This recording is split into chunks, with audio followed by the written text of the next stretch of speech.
right, ladies and gentlemen, and welcome to another episode of Top Rope Talk. The Christeners, the pundit himself, Jake Christener, right beside me. Hey, how's it going? All I can think about right now is that since Philip Rivers might be coming back, John Cena's going to cancel his whole retirement tour.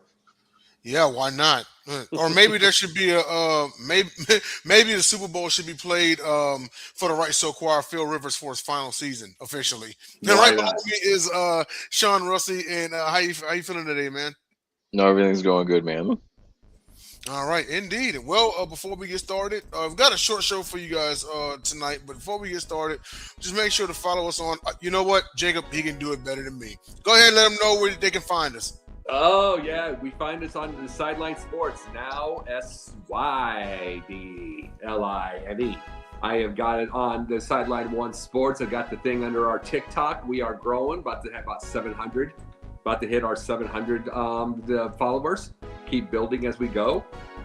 And we're going to be hitting that whatsoever. We are also on Instagram. We're also on Facebook. We would be on MySpace if it existed. And we are everywhere. And we have a YouTube channel also. We'll keep on building. All right, awesome sauce. And so let's go ahead and get everything started. So last Thursday, it has been determined that Gunther will be facing John Cena on December the 13th in Washington, D.C. for Cena's final match. Simple question. Was this the right call? And if it wasn't, who in the tournament would have been a better pick? I'm going to start off with Jake because you're the resident Gunther fan. Yeah, What do you think? It's absolutely right. It's absolutely right because to me, this is a perfect setup to me for a Brock Lesnar Undertaker type team. Mm-hmm. You know, you've got a younger guy, not young. I mean, Brock Lesnar wasn't exactly the youngest in the world when he did his thing, but you've got a young wrestler, and how old is Gunther, by the way? Gunther, I think he's in his early 30s now, mid 30s. Okay. But it's like you get somebody you can just put him completely over the top, and you can just retire him hard, and it's like I love the idea. I loved it when Lesnar absolutely destroyed Cena one more time. It's like it's kind of bringing an idea, and Gorilla Monsoon did the same thing when he was retiring. He made the psychology of I'm still strong, but I've got my moments. But these guys are younger; they're stronger. He even said it during his podcast. They said, "You want to come back?" Oh no! It's like these guys are younger and stronger; and they'll kill me. Yeah, and that's how Cena needs to act. It's like I've got a few in me, and if someone breaks into my house, I'll take you down. But I've got one in me, kind of like Hacksaw. You know, like with that one guy that broke into his house at one time. I've got one. And he took the guy down and put a gun to his head. It's like I've got one in me. I'm just not going to get that. That's why I'm glad that Lesnar did that. And then it's what Gunther needs to do. It's like I had my time. I was dominant. At times, age gets to us all. Yep. And Sean, your thoughts on this? Was this the right call? And if not, who would have been a better opponent? No, I agree with the way they're going, especially if he beats him like Lesnar beats him, and you don't need a title for that match to mean something, now that you've both beat Cena in a similar fashion. And like Jacob said, he's had a few moments here and there, and I think even Cena during the promo after AJ Styles said, I think that was probably the last best one I'm ever going to give you guys, and he's pretty much been right since then. Yeah. Well, the AJ one made sense. AJ's much smaller. Yeah, he's still athletic. He's older, but he's still much smaller. That would be perfect. But you get big, powerful guys that are. I mean, what if Cena faces Braun Breaker? He's gonna get murdered. Right. I mean, there's a point to this. I think the age shows levels. Yeah, absolutely. Me personally, I think it was the right call. I kind of wanted to see LA Knight win it because he needed a huge win, past winning the U.S. Championship, but I wasn't mad.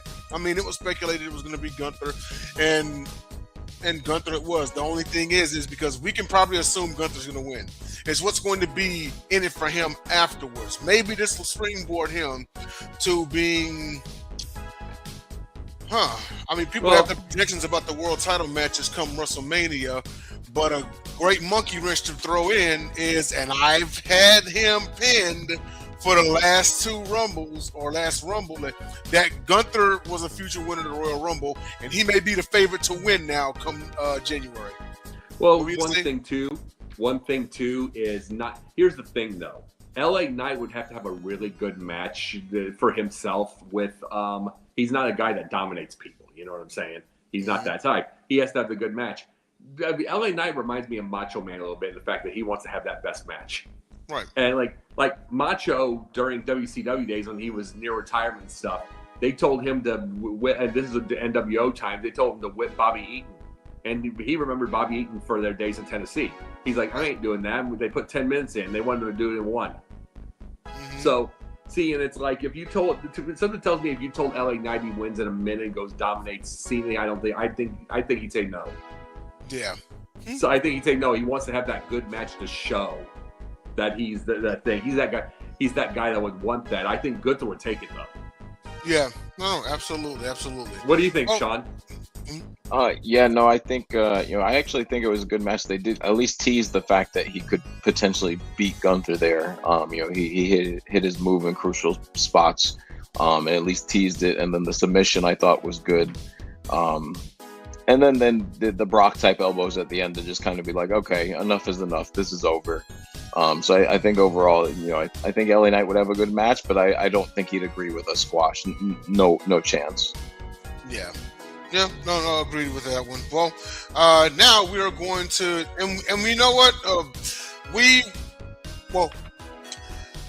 so for a while it's been known as, the Top Rope Throwback, but seeing as he's kind of been the one that's been feeding us these last some odd weeks, John, this segment is now yours. It's now known as Sean's Enter the Vault.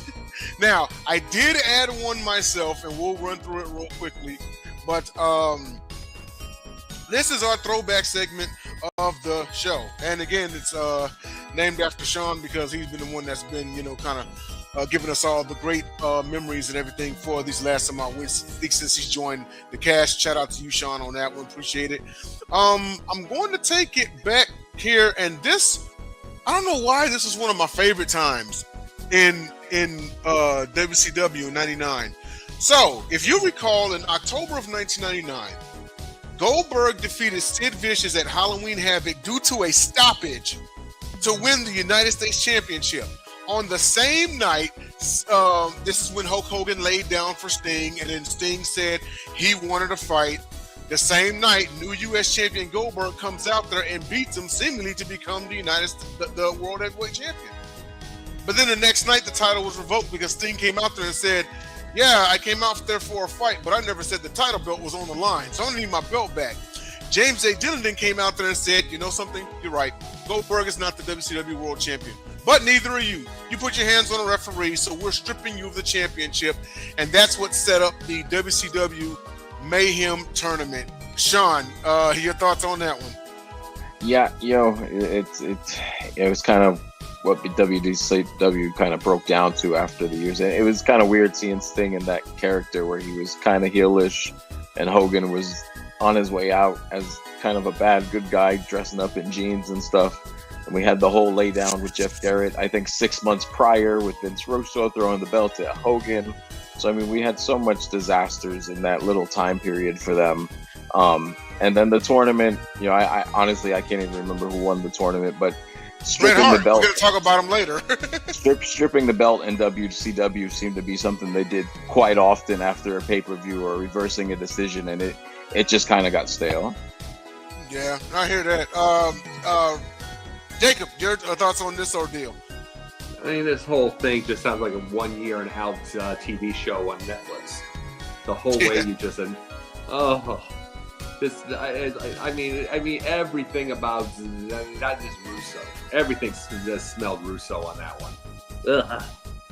But really, though, I mean, by itself, it's one of those things where the best part of that, but I would always say, was Hogan saying this is why the company's in the hell it's in, or the shit it's in, It's kind of one of those things. But then again, you get that. But then again, you brought up Bret Hart, and then you have back at Bash at the Beach, and you have Booker T winning it. Yep. Yeah, Booker winning it. So some good accidents happened out of that whole ridiculousness. But the thing is, Sting. I'm gonna say this: Sting isn't a heel. Don't care how many people want to keep trying these things. It's like when Ricky Steamboat asked over and over in different companies, "I want to be a heel." He's not a heel. Mm-hmm. He's not. No, they're not heels. It's like the big thing about this is you're an athletic, very, very good guy, baby face that fights from underneath and is, then wins most of your matches, and then you lose by that's what you do, and you do it well. And it's like Sting was the same way. I don't know why everybody wants to try to be heel when you're just not. Cena was terrible at it. And the funny thing is, he started out his career as a heel, but he was just terrible at this. He just smirked the whole time. You could argue he did it way better back then than he did in 2025. Yeah, and it's like, I think it's just because he was closer to being a snart aleck high schooler. Yeah, pretty much. And so he kind of acted like that. I mean, the prototype, whatever. That's like, but that's the big thing. It's like, I don't know why. It's just kind of like the coaches, the coordinators that want to be a head coach. Why do you want to be heel? Oh, yeah, heel is so much fun. If here's the thing, it's like giving Randy Orton a white meat baby face. Why? You know what I mean? Yeah. Why? It's like, do what you're great at, and then just, have him stretch it out and then come to that. If you're going to make Randy Orton a face, make him what he is now. And if you're going to make someone a heel, make him kind of that thing. But I've never understood. And Sting just being a heel in that situation. Yeah, it put a lot of funny taste in people's mouths. I do agree with you on that, because some people are just not, naturally, you figure the average wrestler can kind of play both sides, but at this point, Sting had been a face for so long, it's like, how do you turn him heel? Same with Cena, he had been a face for so long, it's like, how exactly do you turn him heel? But let's move on to our next one. Sean, take us through the 14th World Wrestling Federation Saturday Night Main Event.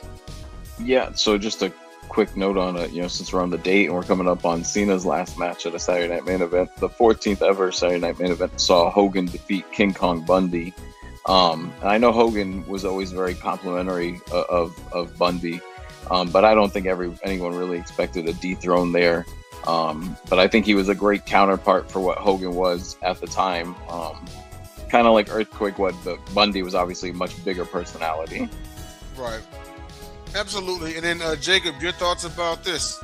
Earthquake was also a lot better worker than Bundy. Not even close. But, no. Hogan, here's the thing. The only threat other than Andre and Orndorff, the only threat, those are the only two threats over the years. And remember, it was Andre that took it down for that one in the first place. So Bundy was never going to do anything like that. But speaking of, we're going to bring up this Hulk Hogan real quick. Talk about somebody that could have gone heel in any time he would want to, because that's how he worked. That's how he worked. I mean, why do you want to put a Ricky Steamboat or John Cena who never did anything dirty unless the match called for it? Called for it, right? Unless the match called for it, and it's like the referees can't do anything to you. They never did anything dirty when Hogan did nothing. No, Hogan did dirty, and practically he was one step from flipping the ref off when he did it. We've talked about this on many occasions. As far as in ring and out of the ring, there was no difference between Hollywood Hulk Hogan and the Immortal Hulk Hogan. No. Hulk Hogan, as the Immortal one, he choked, he raked eyes, he hit people with chairs on the outside. Did the same thing as Hollywood Hogan. There's nothing. And that's the thing. The difference was, the reason he got those big giant cheers, and he got big giant cheers, the biggest difference was just the fact that the world had seen these bullies do this to others. Right. That's how the WWF style was. And Hogan was just getting them back for him. Yeah, absolutely. But it's like, let's not be anything like that. He said it on his interviews, I believe. He said, I wanted to be a heel. It's like, you already were. Mm-hmm. You already were a heel. Everybody booing and been WCW doing that stuff like that. It's like, I mean, booing Cena was a stupid thing because he was a face, but Hogan was a heel for years. Yeah, no, definitely can see that one. All right, Sean, take us through December of 1997 when Austin surrendered the WWF Intercontinental Championship. Yeah, so this was interesting because usually you take that loss and you move on, and everybody kind of knows you're moving on. It's almost like the NXT champion kind of losing and then getting promoted. It's like that loss is almost kind of like it's rite of passage almost. But so Austin, a little differently, he actually surrenders the title versus taking a loss and enters the world title picture. But versus just handing it to The Rock, he ends up stunning The Rock, leaves the arena, throws the title in a river, which I believe is now the birth of the new IC title belt, which they debut shortly after. But that was their way to move him in. Was he had beat The Rock the night before, kept the belt. We're done with this rivalry. We're on to bigger and better things as Stone Cold. But they didn't want a loss on him at all. Not even a where you got people interfering. So that's how they decided to handle it. And it kept both characters over, and it kept that rivalry going for later on. Yeah, absolutely. I mean, two things of note here. One, this was a good way to still make Austin look strong. He gave up the Intercontinental Championship without him taking a loss, like you mentioned. But also, number two, ironically, this led to a 9-month reign for the Intercontinental Championship for The Rock. He would lose the title in a ladder match to Hunter Hearst Helmsley at SummerSlam 98. Which, by the way, is on my top 5 SummerSlams of all time. I think it's 3 on my list. Moving on to Jacob, and your thoughts about this right here and how it affected Stone Cold going forward. Well, it affected nothing because you got to. I mean, one of the things also is all the way. You look at December 1997. Remember, he was almost paralyzed by Owen in '97. Mm-hmm. And the big thing about it is it always reminds me from '84 when the whole thing started to about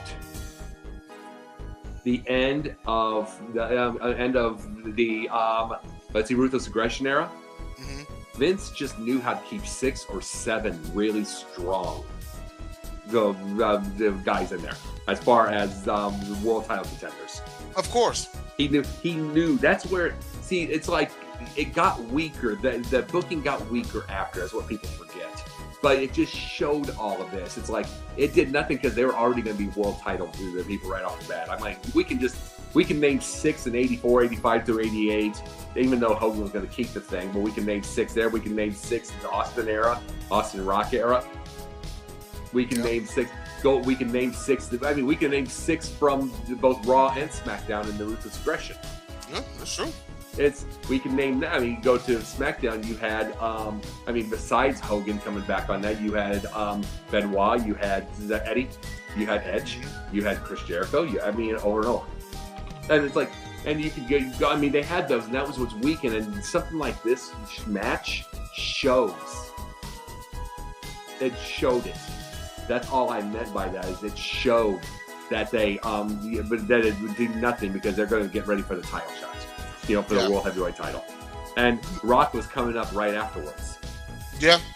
I mean, he had been groomed since the day he set foot in there. He was the blue chipper, He had the football background. He had the family background, They just needed that one push. And it took him joining the Nation of Domination. He fit right in. Okay, he won the Intercontinental title and everything. Okay, cool. Then he needed that little bitty push. Okay, let's see him lead the faction. Let's see how he is as a leader. And he led the faction. And then when he effectively led the Nation of Domination, that's when WWE said, he's ready. Next thing you know, Survivor Series 98, they crown him champ. But we'll go to our last one here. So, Sean, looks like in December of 99, and this actually surprised me, WCW champion Bret Hart and Goldberg won the WCW tag titles ahead of their, I can see he's rolling his eyes right now, ahead of their world title match at Starrcade 99. Sean? Yeah, so, Bill Goldberg. Say that around Bret Hart. Bill Goldberg. So Goldberg and Bret Hart teamed, they won the WCW tag team titles. We've seen this a few times, before a major title match. And, typically they'll drop them right back a little bit later. But infamously, 12 days after they won the tag teams titles is when Goldberg, according to Bret Hart, ended Hart's career. Hart, did go on to wrestle a lot more matches. I would say probably between 7 to 14, based on what I found, after the concussion that Goldberg set him through. So, I mean, he knew he was wrestling concussed. I think at that point it goes both ways, because you decided not to take time off. He claims he suffered several more concussions after that, which forced him to walk away. Coming back, he faced Vince at WrestleMania 26 and had one forgettable tag match with John Cena against Alberto Del Rio and Ricardo Rodriguez. Okay. Yeah. Can we let's just say this for a second. Can we just be completely honest? The end of the career came from wild and reckless Terry Funk. Okay. I mean, Goldberg hit him, but he had 7 to 14 more matches after that. 3 of them were those stupid matches with Terry Funk, who he loved and adored from get-go. He was never going to call him out. But Goldberg was green, Goldberg was young, and Goldberg probably didn't apologize the proper way and kiss his ass, so he does this. No, he still talks about it today on tour. Exactly. It's crazy. Yeah, but he'll never say it, and it's like he'll never say it. But go ahead. But one question though, for both of you. At that time period, I think Hart was 43, 44 years old. So even if that never happened, how much longer would he really would have had? 2 to 3 more years. Exactly. I said 2 to 3 more years. That's it. But the thing is, this is the whole point. I will say this forever. As my footprint will go, and if Bret Hart is still around, he'll get mad at me. He'd get mad at me or whatever. Let's just say this. Be honest. He had those matches with Terry Funk. Terry Funk was banging everybody over the head with everything, including Bret, who he loved. And DDTs during the match. Yes. Terry Funk ended his career, not Goldberg. Goldberg heard it. Goldberg did hit him in the jaw. There was a concussion to it. But by itself, if he had 7 to 14 more matches, he was fine. The difference was he loved the Funks. He'd known the Funks forever. He adored them. They are like his brothers. You know what I mean? Or his dad, or those dads, or whatever. He had them around in Calgary. It was just one thing, and it was legends like Funks or the Bill Goldberg. Who is he going to blame over there? It's like he didn't want to hurt his buddy. Yeah, understandable. Good. Sean, any last remarks? No, I agree, and I think I think Bret had 2 to 3 more years left, probably carrying the WCW title most of those years. Because of the state the company was in. But I still go back to if you feel like you were concussed, then sit out for a little bit and do a return angle later versus Goldberg. Yeah, I mean the company had 2 more years left, and after it folded, well, he really wasn't going back to WWE at that time period because of the animosity behind Montreal. So yeah, that would have been. He'd been at TNA. He probably been in TNA. He probably could have went to TNA, but I'd say more of a backstage role. I mean, again, he would have been 48 years old, something like that. Yeah. Well, you'd have him versus AJ Styles. I mean, AJ faced Dusty. Yeah. I mean, and that match was way darn better than it had any right to be. Yeah. So I mean, AJ would have given a tremendous match with Bret. Yeah, absolutely. Well, Raw's War is coming on right now. We're going to go ahead and end the show. Thanks, everybody, for stopping in for Top Rope Talk. It is 8:01 p.m. Eastern Standard Time. So for myself, Jacob Prisoner, and Sean Rossi, I am the sniper himself, Denzel Snipes, and we will see you all next week for Top Rope Talk.